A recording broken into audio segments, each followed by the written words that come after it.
अगर आप हमारे चैनल पर पहली बार आए हैं तो चैनल को सब्सक्राइब करें और न्यूज के नोटिफिकेशन के लिए बेल आइकन दबाएं। देश में कोरोना का कहर लगातार जारी है। कोरोना अभी तक कई जानें ले चुका है। इसको रोकने के लिए देश भर में लॉकडाउन लगाया हुआ है। सभी से घरों में रहने की अपील की गई, लेकिन एक ऐसा तबका भी सामने आया था जिसके सामने लॉकडाउन ने 2 वक्त के खाने की परेशानी खड़ी कर दी थी। ये तबका है उन प्रवासी मजदूरों का जो गांव देहात से बड़े शहरों में नौकरी की तलाश में आते हैं और मजदूरी करके अपने परिवार के लिए 2 वक्त के खाने का इंतजाम करते हैं। जब लॉकडाउन लगा तो इनके सामने खाने का संकट गहराने लगा। नतीजा निकला शहरों से अपने गांवों की तरफ प्रवासी मजदूरों का बड़ी संख्या में पलायन। जैसे ही मजदूरों के पलायन की खबर सामने आई तो सरकार और प्रशासन में हड़कंप मच गया।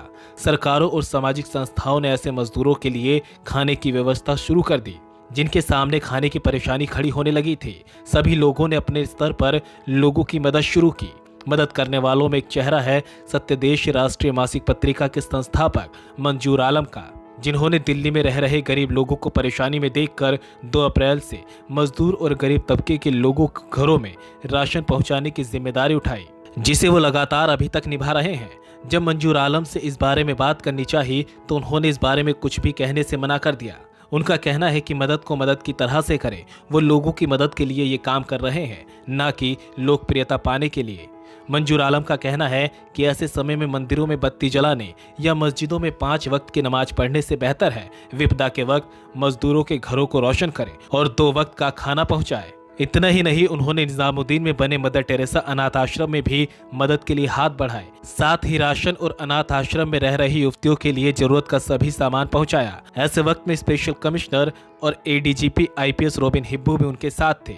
मंजूर आलम दिल्ली के रहने वाले हैं, लेकिन उनकी जन्मभूमि बिहार का झंझारपुर लोकसभा क्षेत्र है। यही वजह है कि दिल्ली में रह रहे लोगों की मदद के साथ साथ उन्होंने बिहार तक भी मदद पहुंचाई और झंझारपुर में उन लोगों के घरों तक भी राशन पहुंचाया जिनके सामने इस वक्त खाने की बड़ी समस्या है। जब मंजूर आलम ने लोगों की मदद करने की शुरुआत की तो बहुत ही कम घर ऐसे थे जहां तक मदद पहुंचाई गई, लेकिन अब वो करीब 2000 से ज्यादा परिवारों की मदद कर चुके हैं और अभी भी उनकी तरफ से दी जाने वाली मदद लगातार जारी है। यही वजह है कि बताया जा रहा है कि कांग्रेस के पूर्व अध्यक्ष राहुल गांधी भी उनके इस काम की सराहना कर चुके हैं।